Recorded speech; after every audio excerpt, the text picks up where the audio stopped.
Hey, everyone.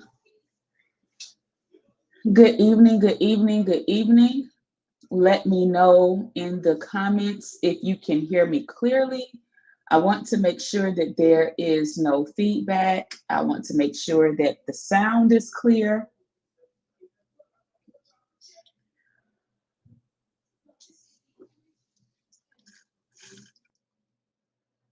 So just comment in the comment, give me a comment, let me know that you can hear me clearly.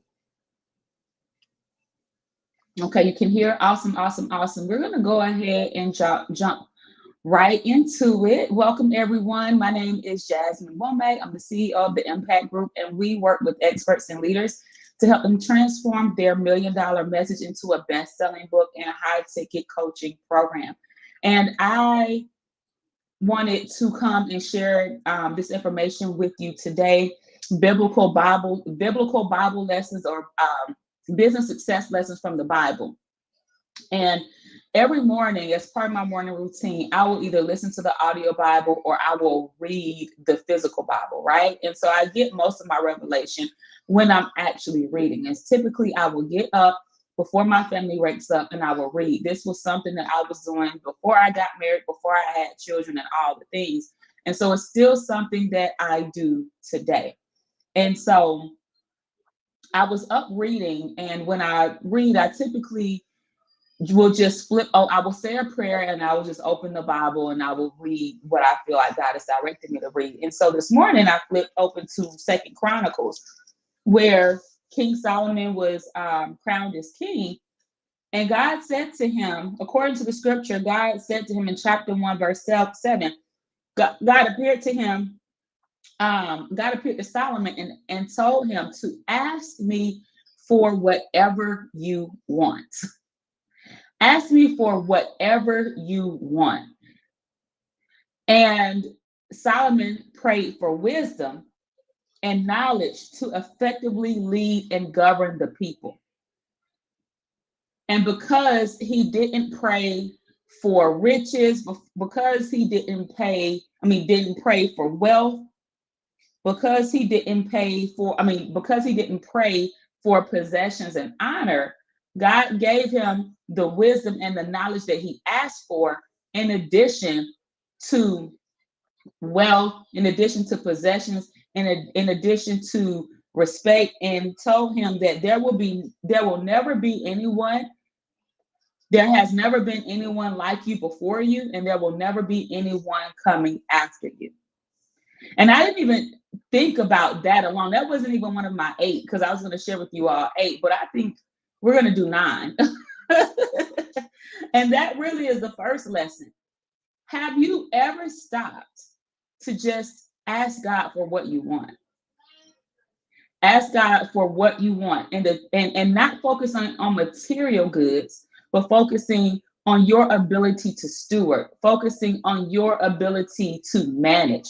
Especially for those of you all who are writing, especially for those of you all who are speaking, especially for those of you all who are coaching and leading others. Are you praying for the wisdom and the knowledge to guide the people who are coming to you?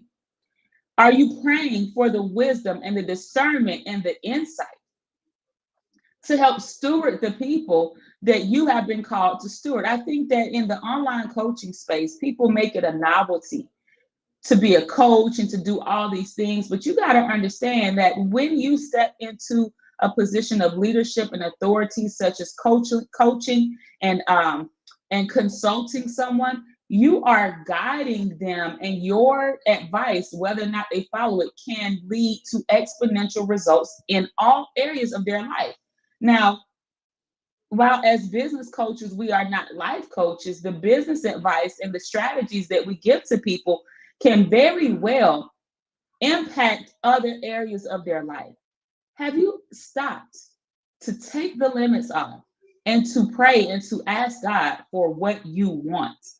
And when you want, and for those of you all who are in leadership or working to gain more esteem and more visibility, are you asking? and praying for the ability to manage the visibility that you desire? Are you praying for the ability to understand and the wisdom and to lead and consult others when you are pouring into their lives in such a professional and personal way? Not only does it take strategy and skill, but it takes wisdom and knowledge and discernment as well. And I thoroughly believe, this might just be me, but I thoroughly believe that when you pour into someone's life, you can have a positive, a positive impact that will expand and spread to multiple areas. Okay, that wasn't even one of my points, but it came up while I was talking. All right, so let's get into these steps for business success. I actually had 8, but it's going to be 9. That was the first one. Number 1. All right, number 2. One of the lessons that I learned from this passage, I was reading in 2 Chronicles chapter 2, when Solomon had been anointed king and now he was working to rebuild the temple. Solomon thought big and executed big because he served a big God. And this is coming from chapter 2, verse 5. It says, "The temple I am going to build will be great because our God is greater than all other gods." And for all of my kingdom entrepreneurs out there, if you have ever needed permission to go big, let this be your permission to go big and to play bigger than ever. You don't have to play small. You don't have to stay in the shadows. You don't have to stay behind the scenes. It says in chapter 2, verse 5, "The temple I am going to build will be great because our God is greater than all other gods." You are not just a testament to the goodness of God when you're in church. Your life and your business should be a testament to how good and how great God is. So let this be your permission to go big and put yourself out there. Are you all following me? Because everything that you do is a reflection of the God that you serve. Everything that you do is a reflection of the God that you serve. Everything is a reflection of the God that you serve. And so many of us approach our businesses and our goals in a manner in which is just kind of second rate and second class. And it's like, why? How can you say that you serve a good God and a big God, but you scared of doing something as small as turning your phone on and going live? You're scared as to put yourself out there. You're scared to raise your prices. You're scared to do the things you know you need to do, when the very things you know you need to do could be putting you on another platform so that you can spread light, spread goodness, and bring people to Christ through your business. Y'all ain't hearing me.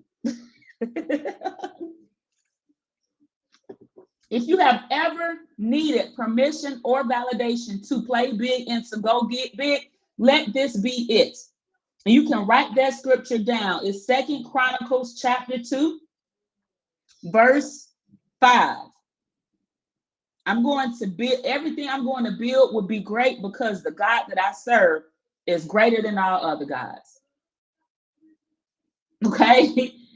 The third lesson that I learned, number 2, niching is necessary. So there's a lot of noise out here on social media saying it's okay to be a serial entrepreneur and do all of the things, but niching down is necessary. Become known for one thing. So I'm in 2 Chronicles. All this is coming out of 2 Chronicles chapter 2. So in verse 7, Solomon was looking for he wasn't looking for people to just come and build the temple. He was looking for people with expertise. So if you look at Second Chronicles, and you can pull out your Bible if you need to pull it up in another window, if you're on your laptop.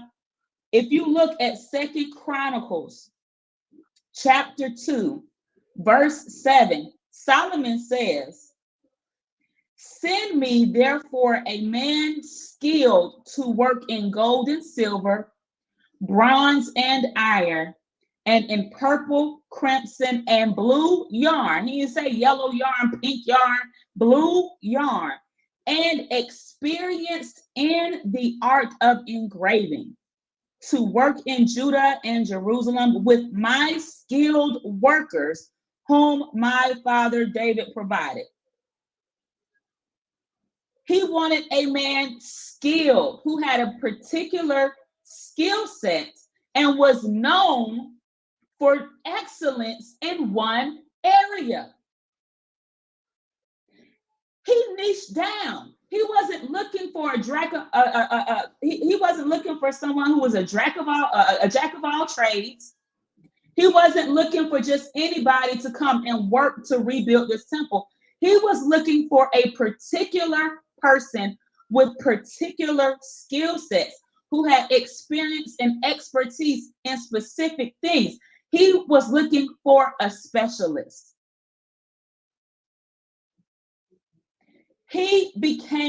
This person was known for this thing. So what happened is, if you go on down into chapter 2, verse 13, King Hiram responded to him. He said, "I am sending you Hiram Abi, a man of great skill, whose mother was from Dan and whose father was from Tyre. He is trained to work in gold and silver, bronze and iron, stone and wood, and with purple and blue and crimson yarn and fine linen. He is experienced in all kinds of engraving and can execute any design given to him."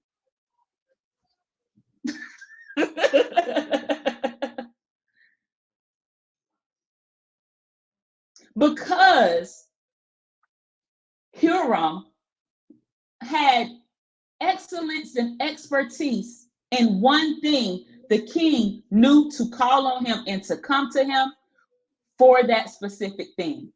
He wasn't flipping through, he wasn't trying to find people, he wasn't asking for referrals. He knew exactly who to go to, because this person was a specialist in his thing. You guys got to niche down. You have to become known for one thing and be so great at it that other people will refer you. You can't become great. You cannot become referable if you are trying to do all of the things. You cannot and will not become referable if people don't know what you do. You will not be referable if people don't know what to refer you for, because you're all over the place. Niching is necessary. Number 3, you need to invest in what you need to make it happen. You need to invest in what you need to accomplish your goal. So if you look in Second Chronicles, chapter 2, verse 10, Solomon spells out what he is going to pay the people to get the job done. He says, "I will give the servants, the woodsmen who cut the timber, 20,000 cores of wheat, 20,000 cores of barley, 20,000 baths of wine, and 20,000 baths of olive oil." And then if you follow along, jump over to verse 15, King Hiram asked him for payments. You cannot free your way to success. You cannot free your way to success. Some levels, some things that you want to do are going to require an investment. And if you look at what he paid, he was not trying to go the cheap route. He wanted the people. He wanted the best of the best. And he invested in the people who could get the job. He invested in the people who could help him get the job done. He was not sitting up trying to figure it out. He was not sitting up trying to do it all himself. Clearly, he couldn't do that. He was not trying to barter. He was not trying to negotiate. He was not trying to tiptoe around. He invested what we would consider high ticket in these people to help him accomplish the task that he wanted to accomplish. Are you with me? Are you with me? This is the year you want to go to another level. This is the year you want to build magnificent things. This is the year you cannot do it alone and you cannot figure it out by yourself. Whatever that level of investment is for you, pay it so that you can get the job done. Nowhere in here are they talking about somebody trying to figure it out for free or somebody trying to barter their way through or get things done or get things, for the cheapest they can. It's not in here. Kenyatta, we're in 2 Chronicles chapter 2. Everything is coming from 2 Chronicles chapter 2. Kenyatta on Facebook. All right. So that's number 3. Invest in what you need and want. And if you feel like you don't have the budget for it, there are in 2024, there are so many things that we can do to make extra money. Go make extra money to pay for what you need. Not having it is no longer an excuse. It's an excuse if you allow it to be an excuse. Number 5. Number 5. Study yourself to become approved. This is Bible, y'all. Study yourself to become approved and become known for that. Bouncing back up to 13, and I think I may have already touched on it. When King Hiram sent Huram, this person was skilled and a great person vouched for him. Some of y'all are out here trying to teach, you're trying to grow businesses, you're trying to coach, and you may not have the skills developed. You can't do something successfully, especially involving the lives and emotions and businesses of people, and you have not studied yourself to be approved. This means that even if you are, and I actually created a post about this earlier, even if you are coming from a personal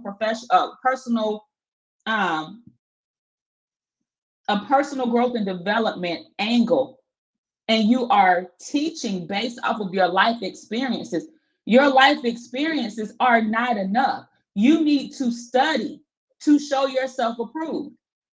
What else do you need to learn? What other strategies do you need to learn? What additional information do you need to learn to complement the knowledge and experience that you already have? So I work with a lot of folks who have, like I say, alphabet soup behind their name, all kind of master's, specialists, doctorates, but sometimes not everybody has advanced degrees. And people will ask, I don't have a professional training in what I'm writing in. You can absolutely write and teach from your personal experience. I did it with my first book, but I also spent years reading personal growth and development books. I also spent years not in anybody's traditional school, but I spent years on my own learning and expanding my knowledge and expanding my understanding and expanding my skill set.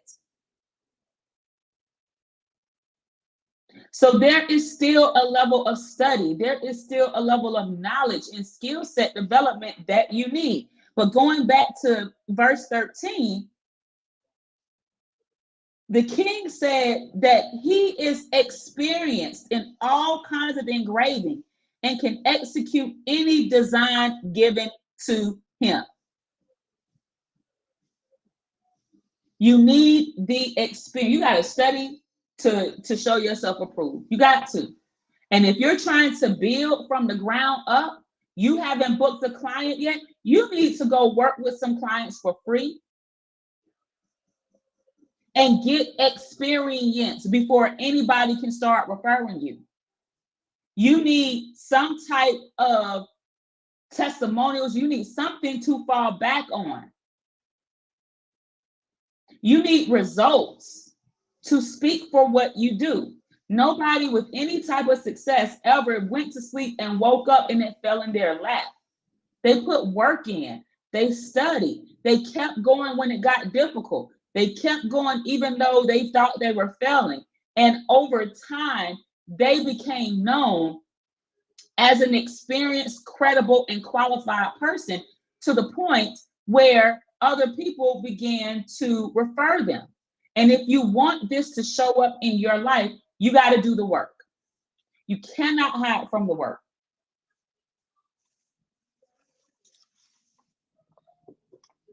Number 6. I'm still in verses 13 and 14 here. 2 Chronicles chapter 2. Become so good that others brag about how good you are. Become so good that your confidence in what you do and how you do it. Confidence sells. But we're not talking about fake confidence to try to take advantage of people.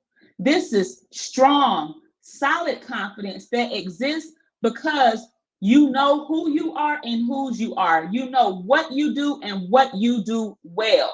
Stand in that. When you're unsure about what you do and whether or not you do it well, then typically you will question yourself. That means you need more results. That means you need extra experience. That means you need to go back to the field and put in more practice, because no one should ever, when you are an expert at what you do, no one should ever make you question whether or not you're good at it. And that's just what it is. Now, what I find is that a lot of people who are in the corporate space are absolute beasts in the corporate space, but then when it comes to their business, you want to pull back, you want to shy back. And what I want you to do is, you built up a certain level of confidence when it comes to your career because you have a certain level of results. You have a certain track record. You've been doing it for a period of time. And you have to put that same level and that same effort of energy into you, your business, your book, your brand, and the things that you're doing, so you can have that same level of surety and confidence and stand flat-footed that nobody, no matter what nobody says, you know the results that you can help somebody get. Like, can't nobody tell me that we don't have the absolute best program for experts to help them write their books, grow their speaking business, and their consulting business. Nobody can tell me that we don't have I know without a shadow of a doubt that we have the best program. You can't tell me nothing. Can't tell me nothing different. Why? Because I have too many results, not just for myself, but for clients.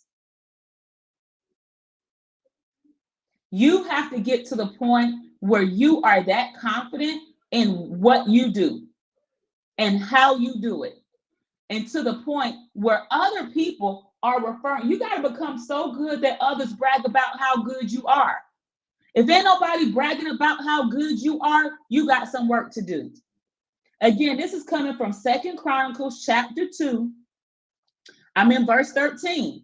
Because the king was bragging about Huram-Abi and talking about how skilled he was, how great he was at what he was doing, how experienced he is, to the point where he put his name on the line and said he can execute any design that is given to him. He can execute anything that's put in front of him. The king put his name on the line for him. You need to become so good, like how the Bible says your gift will make room for you and bring you before great men. You need to become so good to where great men and great women have their name in your mouth. I mean, have your name in their mouth, and they are telling other people about you and what you do. All right, number 7. Number 7, y'all, let me put number 7 in the chat.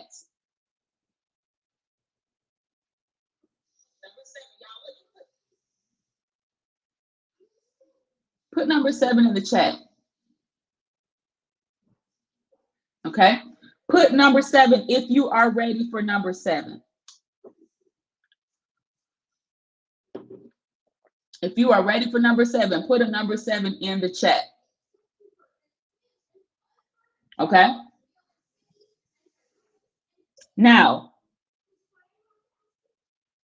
when we're talking about business success lessons from the Bible, I need everybody to put a number 7 in the chat. We got people watching, but I need to see you in the chat. We're talking about business success lessons from the Bible, and I'm teaching from 2 Chronicles chapter 2 tonight. I'm teaching from 2 Chronicles chapter 2. All right. Instagram, y'all are on it. Facebook, YouTube, where are you guys at? Okay. Number 7 is to do your research. A lot of people just go out and try to start businesses. That is not a success. That's not a success strategy. Do your research. So we're looking at 2 Chronicles chapter 2, verse 17. Now, verse 17 says that Solomon took a census of all the foreigners residing in Israel after the census his father had taken, and they were found to be 153,600. He had accurate numbers. Before he started building the temple, he had to see how many people he had. And he went for particular people. He wasn't looking for everybody. He was looking for the foreigners who lived in the city. And how did he find out how many there were? He took a census. He took a survey. He had them. They did a census. You guys know what the census is. He assigned 70,000 of them to be carriers, 80,000 to be stone cutters in the hills, with 3,600 foremen over them to keep the people working. So my next 3 points are going to come from those 2 scriptures, verses 17 and 18 in 2 Chronicles chapter 2. So we're going to start with verse 17, do your research. Before he built anything, he went and did a census. He conducted a census. Not only did he conduct the census, he looked at how big he wanted the temple to be. He looked at the materials that he wanted. He had to find the people who could do the work that he needed done the way he wanted it done. And then he had to go find the people. He did his research before he actually jumped into executing on this project. This is a business success lesson. You have to, by all means, take time to do your research before anything. Some of you all have gotten because you because you didn't do your research. Some of y'all wasted your time because you didn't do your research. Some of you all jumped into something that you had absolutely no business jumping into because you didn't do your research. You didn't do your research. Do your research. He knew he had accurate numbers. He knew accurate numbers. He knew exactly what he wanted, who he needed to go to, how much it was going to cost him. He knew all these things because he took the time to do the research before he laid or cut a single stone. Do your research. Facebook, are y'all with me? Y'all quiet.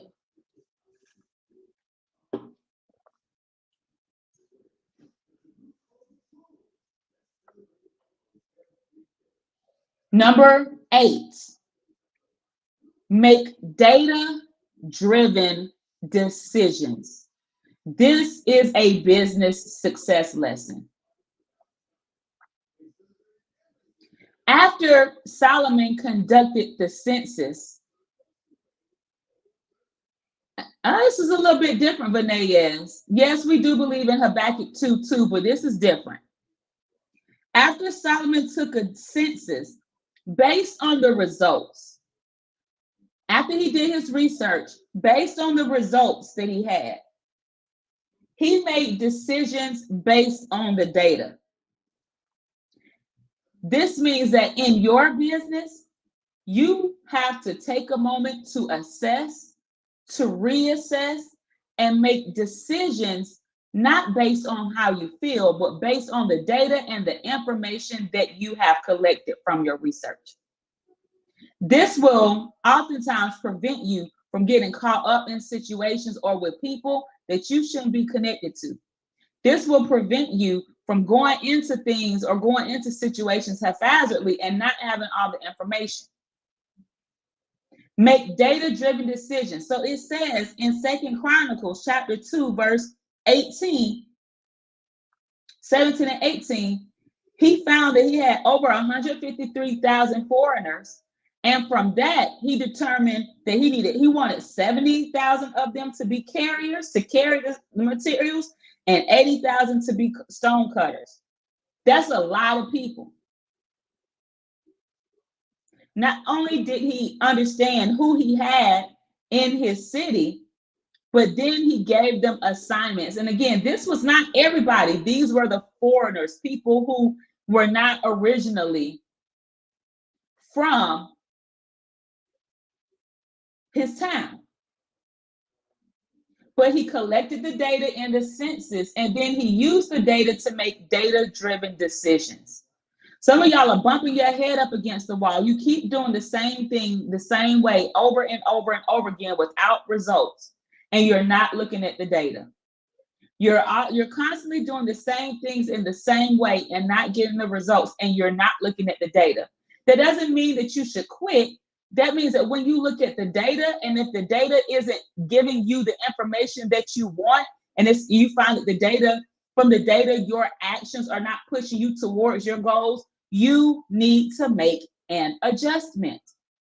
So say, for instance, you have 1,000 Instagram followers, and your goal is to get to 2,000 in the next 90 days. And you just keep putting up Canva quotes every single day. And when you look at your analytics, they're tanked. That's the data. The analytics which indicate that you're not growing, that you're not getting engagement. You're putting up Canva quotes. Nobody's connecting to that. You need to do something different in order to get a different result. If the data shows that your following is increasing, but nobody's booking calls with you, you're not converting, that's some other data. That means that you need to maybe create some different type of content. If you're going live at 4 a.m., maybe you need to go live at 7 o'clock in the evening when people are up.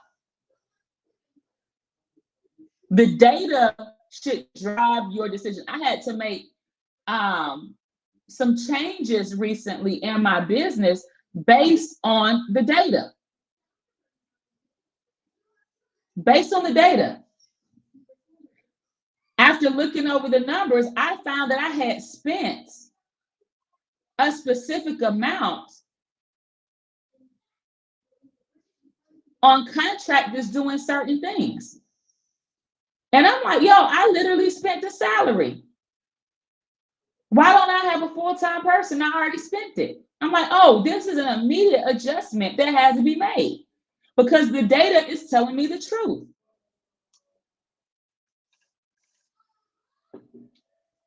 All right. And my last, number 9, for all my business owners, for everybody who's growing a business and you want to grow it even more. This is not number 8, this is number 9. You need to hire and delegate. Business success lessons from the Bible. Where did I get that from? 2 Chronicles chapter 2, verse 18.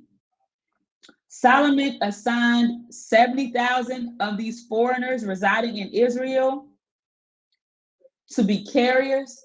He assigned 80,000 to be stone cutters in the hills. And he had 3,600 foremen over them to keep the people working. He wasn't managing all these people. He hired managers.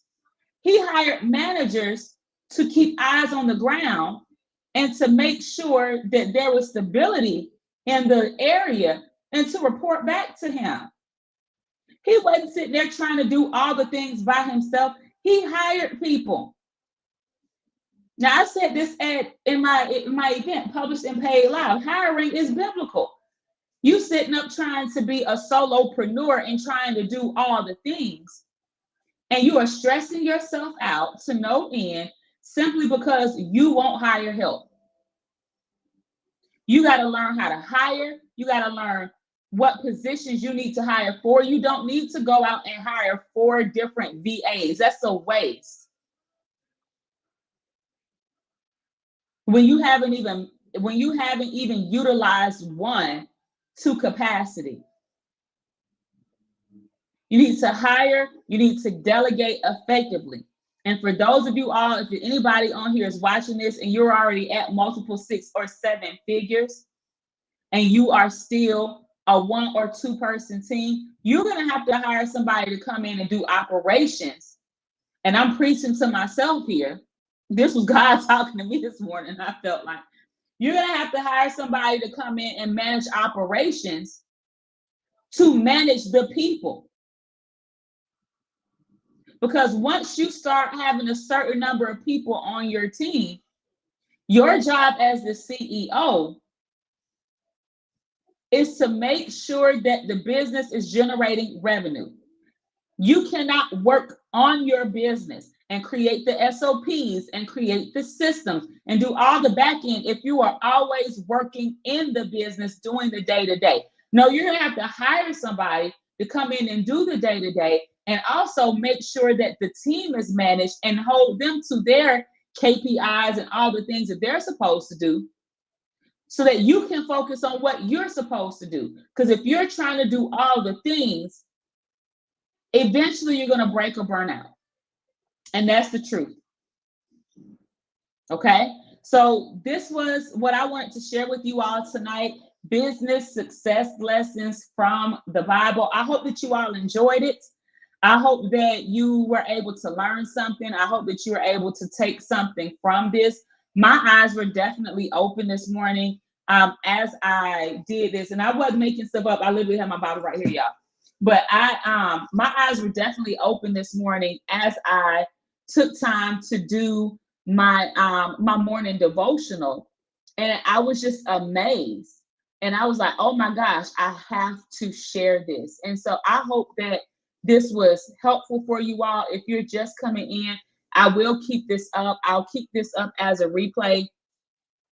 But I hope that you're able to take something from this. I hope that you go read it on your own and ask God to give you revelation and ask God to give you guidance for what you need to get out of it, because maybe you'll get something different from it. But this is what I got from it. And I was reading from 2 Chronicles chapter 2 today. All of that was from 2 Chronicles chapter 2. Those nine business success lessons came from 2 Chronicles chapter 2. Okay. And so if you were able to learn one thing that gave you any type of enlightenment or breakthrough, I'm thankful. Him and Her Sound off says, can you a resource for consultants who help with direction? Well, I'm a consultant. So send me a DM and we can see if whether or not what I provide aligns with what you need. Because part of what I do is leadership consulting.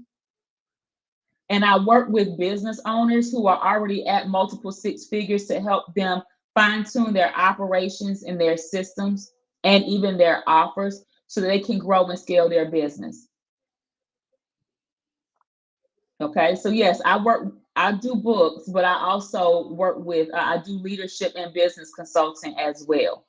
But I typically do those in VIP days. So yeah, let's chat for a moment. All right. You guys have an absolutely phenomenal day, a phenomenal rest of your week. If you're on the East Coast, stay warm. It's supposed to get really cold tonight.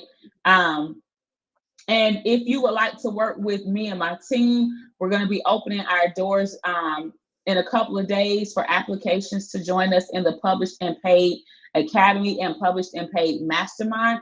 So if you would like to join us to help you transform your $1 million message into a best-selling book, you can comment authority down below. However, if you are in leadership and you need some leadership and executive coaching to help put your business operations and processes in place, then comment leadership down below in the comments, or send me a DM leadership, and then we can talk about whether or not we have some alignment. Okay. So with that being said, you guys have a great rest of your evening, and I will chat with you all later. If you know anyone who needs this, share this out to your page, tag a friend down in the comments, send this over to somebody who needs this and who is looking for some guidance and instruction. A kingdom business owner who is serious about elevation, who is serious about business growth, and is looking for biblical principle to attain business success. You guys have a great rest of your night and make it amazing for someone else. Good night.